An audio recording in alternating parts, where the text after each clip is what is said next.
Good evening, everyone. Welcome to Vintage Books Live. Tonight, we are super happy to have Jen Comfort here with us. Her book, What is Love, came out on my birthday. It came out on April 1st. And yeah, so we've been excited to talk to her about it. So let's just jump right in. And I will start by asking you, Jen, to just talk a little bit about what the book's about. Like the flap copy, the verbal flap copy, so people who haven't had a chance to see it know a little bit about it. Yeah, absolutely.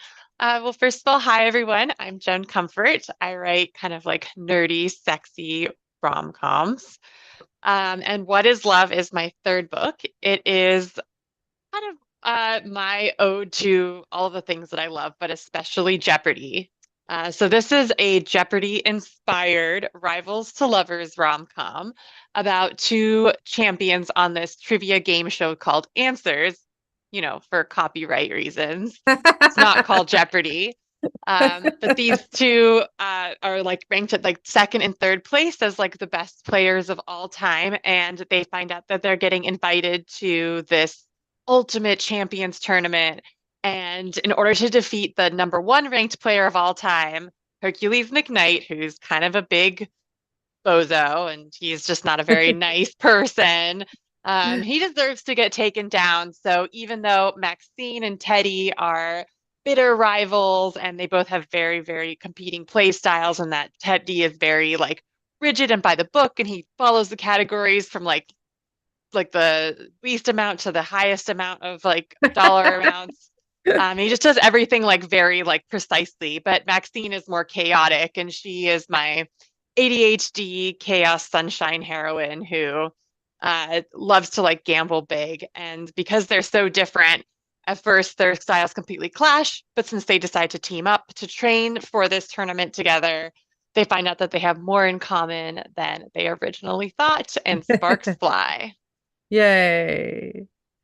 So how did this particular book, like I always ask and I haven't figured out a good way to t say it except for like the birth story, what was the spark for this particular book coming into being and for the characters and I mean, clearly you were inspired by Jeopardy, but what made you go from liking Jeopardy to I'm gonna set a book in a Jeopardy style game show?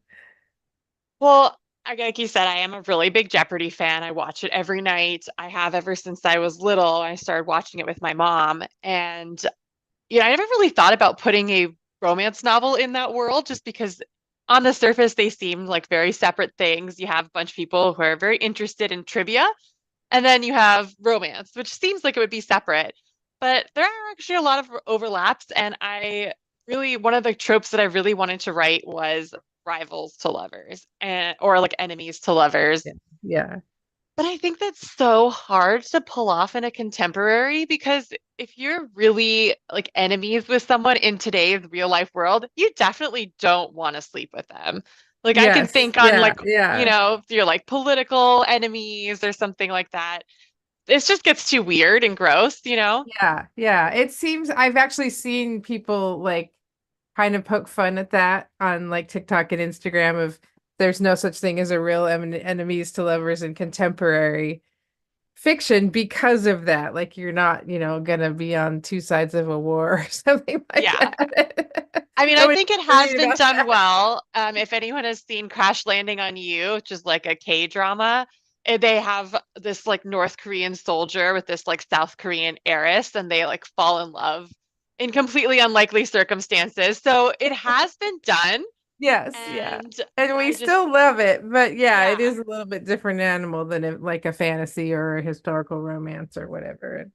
exactly. So, And so the reason I started to think about doing that with Jeopardy is that I was reading like the behind the scenes book written by Claire McNear called Answers in the Form of a Question, which I highly recommend. It's amazing if you like Jeopardy. It kind of goes into like how the show started and kind of like all of the secret oh, juicy interesting. tidbits. I used it a lot in writing What is Love since I've never actually been on the show myself. And I reference it Someday, in my right? acknowledgments. Probably not, because I have really bad stage fright. But Yeah. I read that there was actually a couple who did meet on Jeopardy and they ended up getting married. So it's not the first time that Jeopardy has sparked romance. And That's awesome. I know many people who've met like significant others at like trivia, like quiz night or like pub quizzes. So nothing brings people together like a little bit of competition and like being nerds with common interests. Yes, I was gonna say, I think it's the latter, especially. It's like, oh my gosh, this person likes this nerdy thing as much as I do. Yeah, exactly. That's great. So tell me a little bit about this book's sort of process from idea to publication, as far as like was it something that you found easy to have other people get on board with you, or was that a little bit more tricky? I've been very lucky because my editor, up until now, Allison Dasho at Montlake, has been pretty much like hands off. I mean, my last book that I wrote, Midnight Duet, was a gender flipped Phantom of the Opera retelling set in a modern Ooh. rom-com world. And the only thing that I told her about that was basically that one line pitch. I was like, it's a gender flip Phantom of the Opera retelling. And she's like, good luck, go write it. And then Yeah, I was gonna say, 8 months you later, I got turned us. it in. I didn't even have a synopsis or anything. She just trusted me to do this. And Yeah, that's actually how I work best because I do have ADHD. I don't really follow a structure well. And a lot of times when I'm writing, I'm just kind of going with the vibes and the flow. In my mind, I have like a general idea of how I want the book to end and a general idea of how the characters are going to get there. And the nice thing about romance is there is sort of like a game plan. We all know how a yeah, romance yeah, ends. It yeah, has to end with a happily ever after. It's not a romance. But how they get there is usually a really meandering path. And so having an editor who's kind of like, you want to write it, go for it. See you in a few months. The only yeah. difference with this book is that I only had about 2.5 months to write it from the time that we signed the contract to when it was Ouch. due. That Oh, was I a little don't like hard for that at me. all. Such as the world of publishing, you're kind of like Yeah. No, beholden that's to. They're that's like, well, this is when we pretty. can release the book. Can you have the book in time for us Yeah. to like get it past Yeah. all of like copy editing and Wow. there's Yeah. so many other factors that go into when your book can Yeah. come out. So Yeah. No, and I've had super tight deadlines before, but not for a whole novel. It's like, oh, that's not very much time. That's not I mean, very at much the time. time, I was like, yes, I can do this. No problem. It's going to be hard, but I can do it. And then halfway through it, I was like, what was I thinking? Oh my God, I don't know if I can do this. But I the have cool been thing there. about It's writing a kind of whole book, scary, but you yeah, did it. yeah, I did it. And Yeah. honestly, I think it's the best book I've written because I had to do it so quickly. I basically didn't leave the house and I was completely immersed in these characters and this book. And I don't know, I guess that is probably what it's like if you're a full-time writer, which I'm not. I have at Yeah. least two other jobs. But if I could just dedicate my whole life to writing, like I could write better books because you never like get out of the zone. You're just always in the zone. Yeah. Yeah. Yeah. Although sometimes you do just because you've got to do marketing or, feed the Yeah. cat or whatever. Yeah. Speaking of, But I I was know going what to you have my mean. cat be featured in this video, but she's off hunting things on our deck right now. So She's like, nope, sorry, you can't make me a prop. It's not gonna I'm like, happen. you need to be internet famous, Katana. What are you for otherwise? Your cat is I being usually just perfect in walk the by and, background. you know. So I went and read your bio as I was getting ready for tonight. And of course, I'm probably going to ask you about this, but you have written that and by the way, everybody, you just look up Jen Comfort and go look at the bio because it's very well written and it's very funny. But you talk about the fact that you wanted to be a romance novelist, so naturally you decided to major in astrophysics, which I The love. most common path. Oh, of course. I mean, why not? I mean, it worked for Allie Hazelwood, so Yeah. I mean, I don't think that was astrophysics. I think she's in neuroscience, but it's adjacent. But I'm super curious what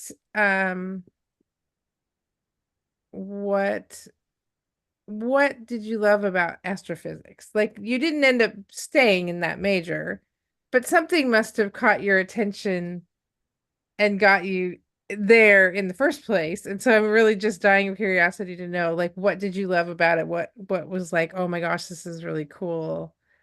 I just What think start that you off? I mean, I've always been really nerdy, so I've always been into learning about how stuff works. But there's something in particular about physics where I felt like it was almost philosophical, especially when you start talking about like space physics. You're really talking about big picture ideas like why are we here? What are we doing here? Why are we like stuck on this like little ball and hurtling through space? Like, what is space? These are Yeah, really like mind-blowing questions if you think about it. And the idea that you could actually study that and try to figure out like the big why behind everything, I found really fascinating because I don't really like mysteries. I think I like to know things. And when the answer is, well, we don't know, that's not good enough for me. I'm yeah, like, well, I want yeah. to find out. But Yeah, at the time when I was an astrophysics major, I was in college and I hadn't been diagnosed with ADHD. And so I just couldn't understand why I was, theoretically really interested in a subject and I really did want to do this, but I just did not have it in me to sit through multiple hour-long lectures or to sit through really long like homework sets. I just couldn't do it. I didn't have that focus. And knowing what I know now, I still don't think that would have been the right career for me because I really thrive in a more creative environment where that's less structured, where I can kind of be like where I thrive essentially. yeah, yeah. No, I love that. I relate to that a lot because I um also really like cosmology and astrophysics, so that's why it caught me attention. And I tried to take a astronomy class in college because I was like, oh, I'm gonna go. This is gonna be so cool. And they did logarithms on the first night, and I was like, peace out. I don't know how to Like, do this. bye, no thank you.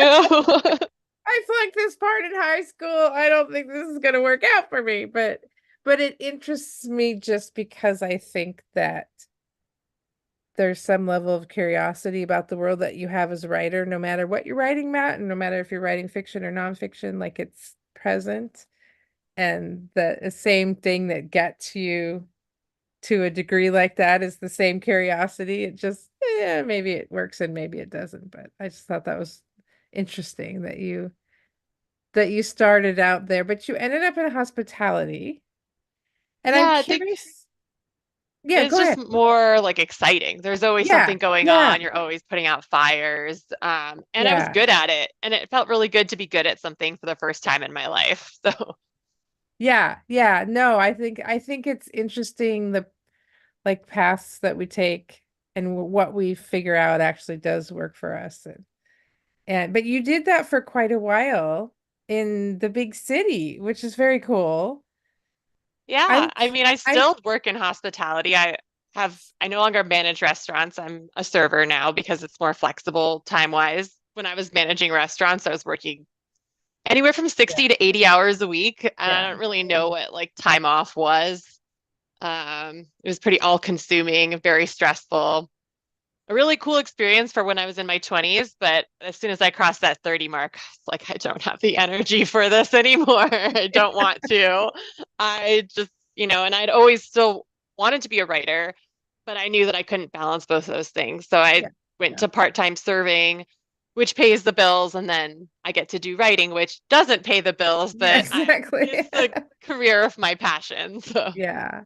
So I'm curious if you like this is a question that we might have to like ask and then go to something else and then come back to because it's a sort of a big thought question, but how do you think that like the different paths that you've taken, like astrophysics and hospitality and being in big cities and being in smaller cities, like how do you feel like that informs your writing or how you see the world or how you like write characters?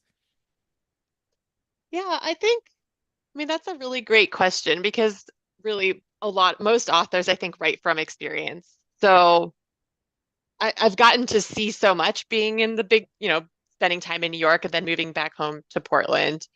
Um, And there's definitely a lot of characters that you meet when you're working in hospitality, both on your teammate side and then also from the guest side, and a lot of like really wild situations. But I think most of what I like to do is include like all of like my special passions and like hyperfixations and interests in my books. So, like I was an astrophysics major and I'm still passionate about space. So my first book was called The Astronaut and the Star, and it was about an Artemis or an Artemis astronaut who has to train an action movie star for a role in a space movie.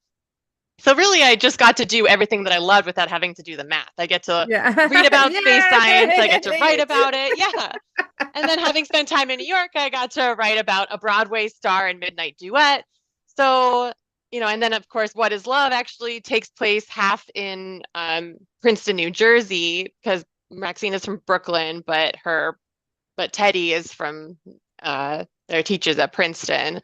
And then it's also half in LA. But I wouldn't have been able to write any of these if I hadn't been to those places and if I didn't know Yeah, about the New yeah, York, New Jersey rivalry and what it would be like to theoretically grow up in Brooklyn.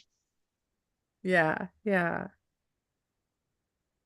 It sounds like when you're writing, I'm just jumping a little bit because you touched on this a little bit at the beginning. We usually end up talking about like, are you a plotter versus a pantser? And it sounds like you tend towards the pantsing side of Yeah. things.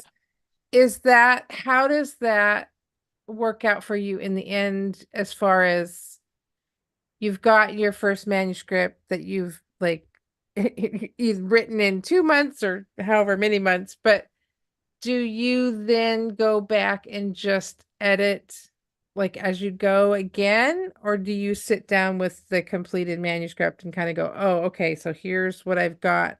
Now I want to think about how we want to move things around and that kind of thing. I do most of my editing as I go because I hate revising. So I'm a very slow writer. Even when I have to be fast, I'm still slow. It just takes me a very long time each day. Yeah, yeah, But I can't really move on until I'm really happy with the chapter. And I've before I turn my book into my publisher, I'll always run it by my beta readers, who I'm very, very grateful for because they have no problem tearing my book apart and telling me if something's not working. But usually deep down, I know what's not working before they even tell me, yeah, and I kind of yeah, just need them to confirm it. And then I'll spend some time just kind of like moving stuff around in chunks. And then usually by the time I get to developmental edits, there's not a lot of heavy lifting to do because in addition to having edited as I go along, my beta editors help me do one big chunky edit.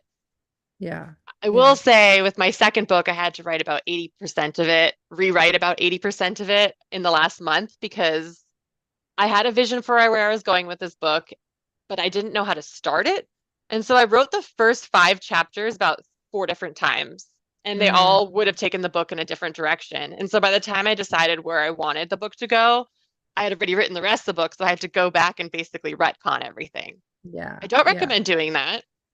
So, No, but I think everybody's been there with something at some point, you know.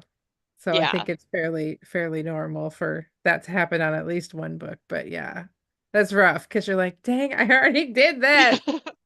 Well, I learned I my just lesson from that book. So I was like, that was the hardest book I've ever had to write. It was a struggle. I'm really happy with how it came out, but I learned my lesson. yeah, And with What is Love, it was much smoother. yeah. I just find that the question, like hopefully the viewers don't get bored of me asking that because I pretty much ask that of every person, like the writing process. But I just find it really fascinating that everybody has such a different combination. Like for when I talk to most people who are would call themselves pantsers, they're also the cruddy first draft people usually, right? So they're usually like completely pantsing it. They just write this terrible first draft and then they go back and revise. And the plotters are almost always the people who are like, it has to be right the first time, you have to get it all right. But you've got a piece of both of that, which I think is really fascinating. Like you said you're more of a pantser, but it has to be working for you before you go on to the next. Yeah. thing. I mean, there's, So. like they say, there's two wolves inside of you. One of my wolves is autistic and the other one has ADHD. And so they're constantly fighting. One side of me Uh-huh. really wants to have like rules and an outline and like a guideline. Another part of me is just like, the rules are just guidelines. Let's get rid of them. And Yeah, yeah, so, it is a struggle because in an ideal world, I see myself as like writing this beautiful outline and then just going through and actually following it. But I've never been yeah, able to do that in practice.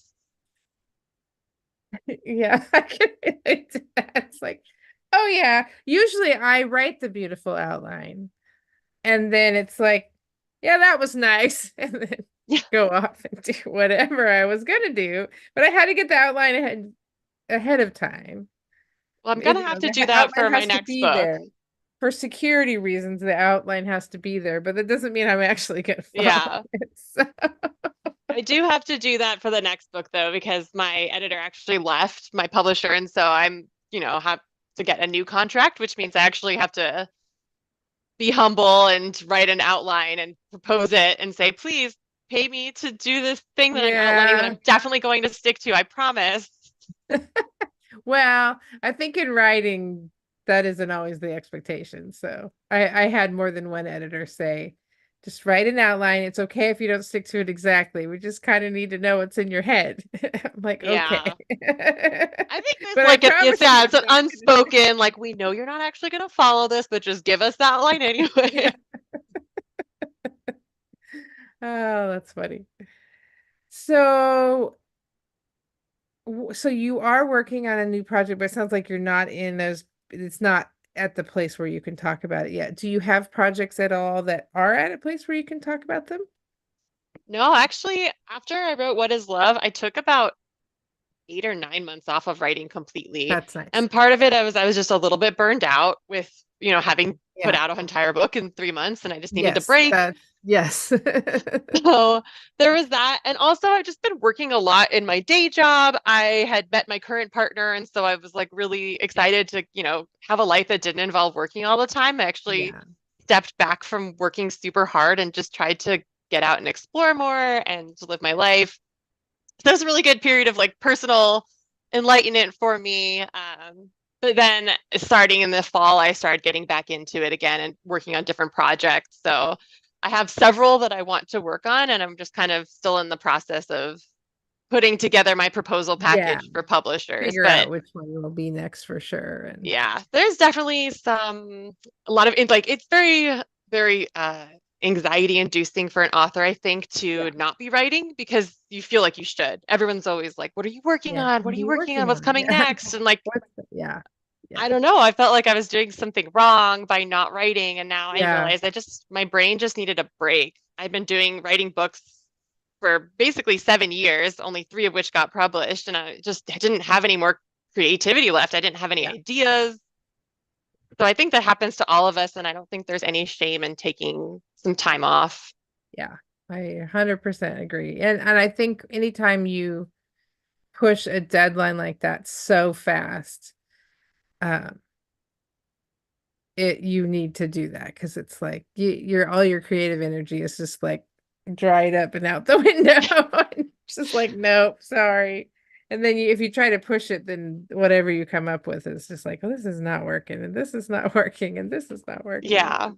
I think I started like three different books that I got about a chapter in and said, no, this is actually bad. And I think I've forgotten how to write now. And I Yeah, didn't. I don't think I've forgotten how to write. Now that I've had time to rest my creative brain, I have a lot of great ideas and I think it's good yeah, again. But yeah, yeah. there's only so much that you can push yourself without giving it time to recharge. What's been the most fun thing about releasing this particular book? Uh, this sounds really dorky, but every time I do an event, I like ask anyone watches Jeopardy in the audience. And then usually it's surprisingly a small amount of people each time say they watch Jeopardy. At one event, there was only one person who raised her hand. But I just love talking about Jeopardy. And so it's really cool to get to like have people to talk about it with. And so I'm always finding these people after the event being like, okay, But tell me, who do you think is going to win this year's like Jeopardy Invitational Tournament? Who's going to win Jeopardy Masters? Who's your favorite player? Just, I don't know. That's It's been fun to awesome. meet other nerds and talk about Yeah, nerd yeah. stuff.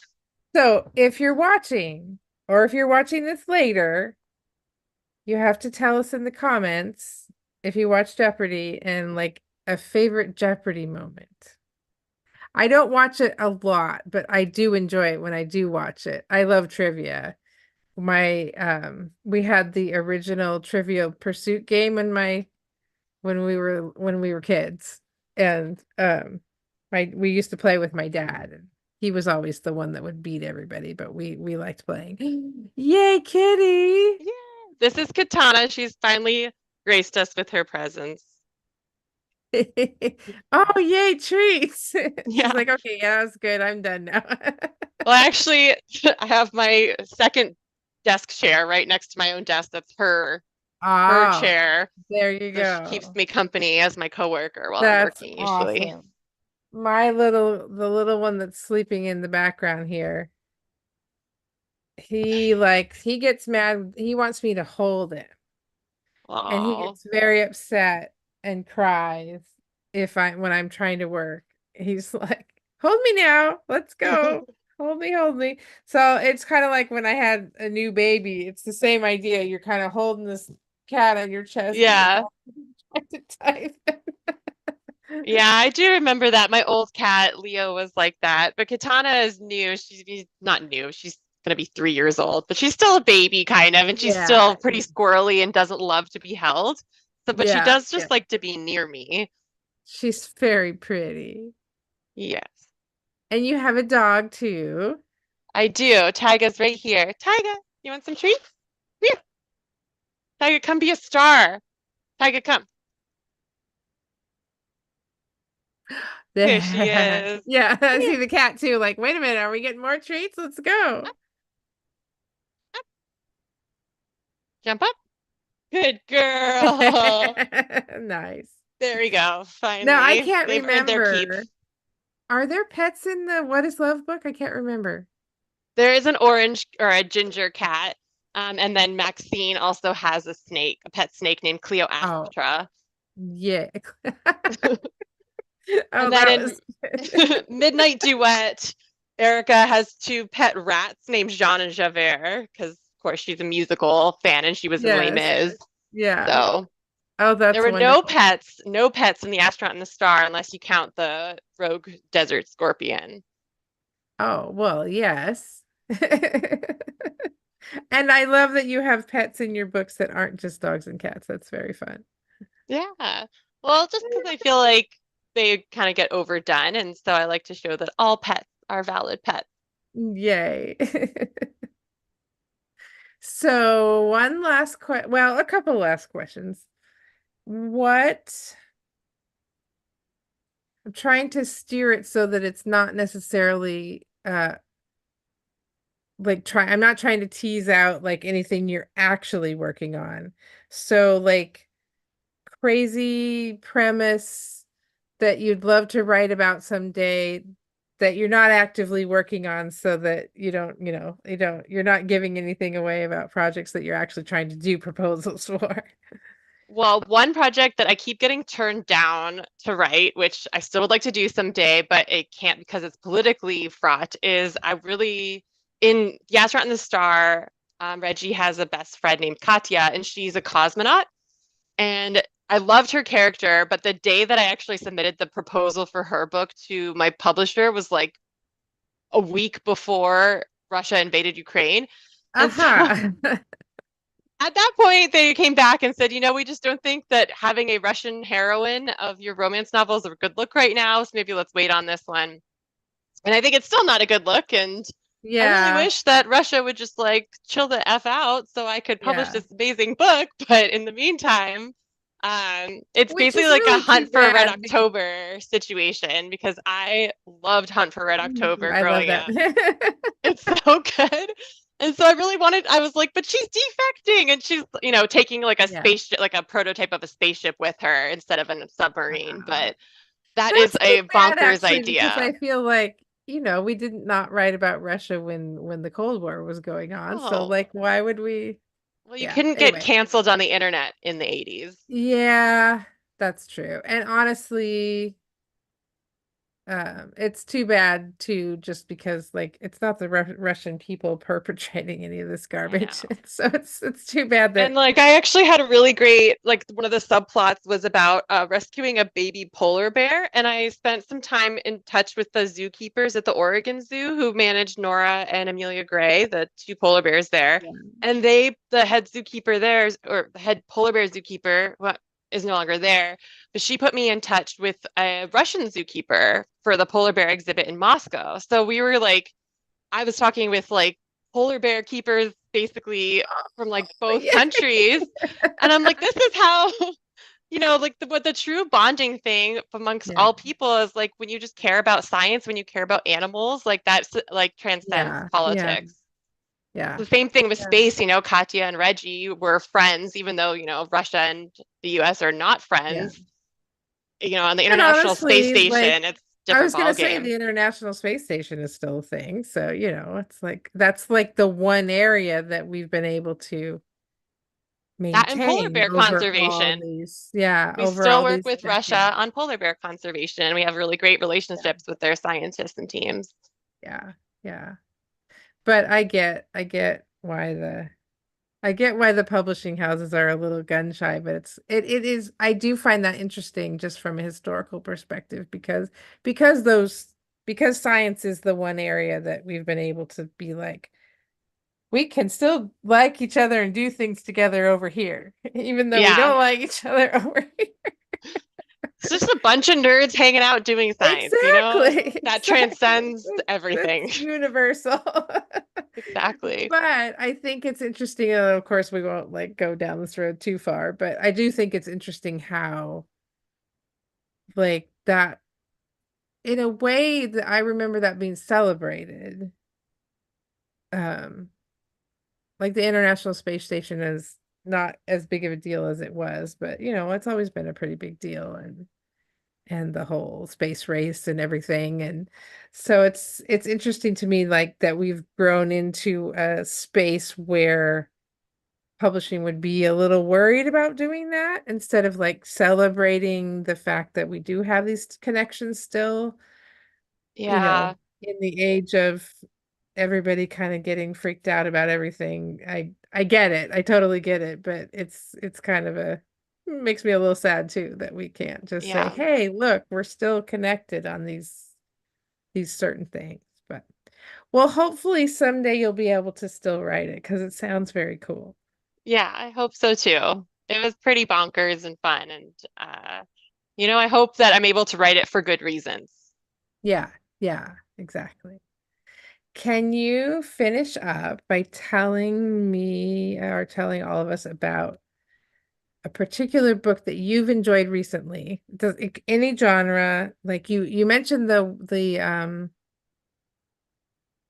what did you mention at the very the Jeopardy, the book about Jeopardy at the beginning.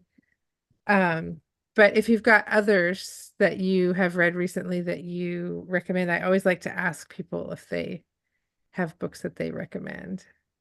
Yes, absolutely. So I read a lot of books that are like that I blurb and books that are my friends' books that haven't come out yet. So a book that I just want everyone to be on or want to be on everyone's radars is called Whenever You're Ready by Rachel Runya-Katz. They're also a local Seattle/Portland author. But it is just this amazing sapphic romance about like two BIPOC, like queer um, Jewish people who go on this road trip, and they're best friends who are celebrating the death of a third of their like their third friend who had passed away.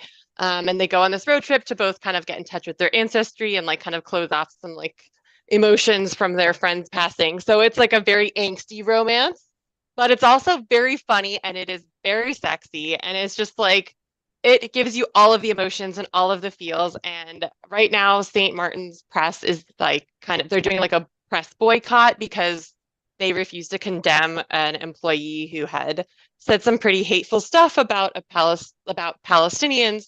And so everybody's boycotting St. Martin's books, but I think that's like really negatively, it's been going on for a long time. It's really hurting these Yeah. authors, and so they haven't really been able to promote their books. And I really think that Rachel's book is absolutely worth everybody reading. And honestly, in today's environment, reading more books by marginalized authors and Yeah. is like Yeah. exactly what we should be doing more of and not Exactly. being Yeah, that's silent a about hard them. one because it's like you want to make a statement when someone has done something that you feel is hurtful, but on the other hand, when it's hurting other people in the process, it's like I don't know. I don't know. So Yeah. we'll put it up so she gets a little, but I will have to look at for that one too and see if I can get an arc of it so I can read I think it it. is available for ARC download on NetGalley as of Okay. All right. yesterday. So, Yay, I will look. Okay. It's called Whenever You're Ready. And what was the yes, author's name? Rachel, and I didn't catch the Rachel last Runya-Katz. name. Okay. We will look for it. And tell me again about the Jeopardy one too, and I want to put that one in. Yes, that one is by Claire McNear and it's called Answers in the Form of Questions.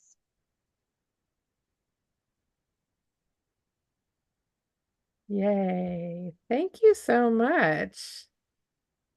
I will Absolutely. put that Thank in the you for having comments. me. You're welcome.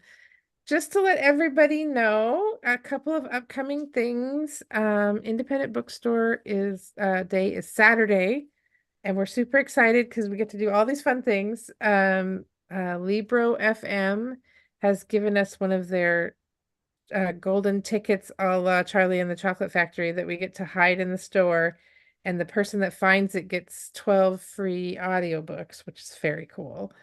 And we are hiding pictures of Maisie in the store because we have this very cute, I didn't bring it with me to show you, but we have a very cute new I found Maisie at Vintage Books sticker. And if you find the picture of Maisie in the store, you can trade it in for the sticker.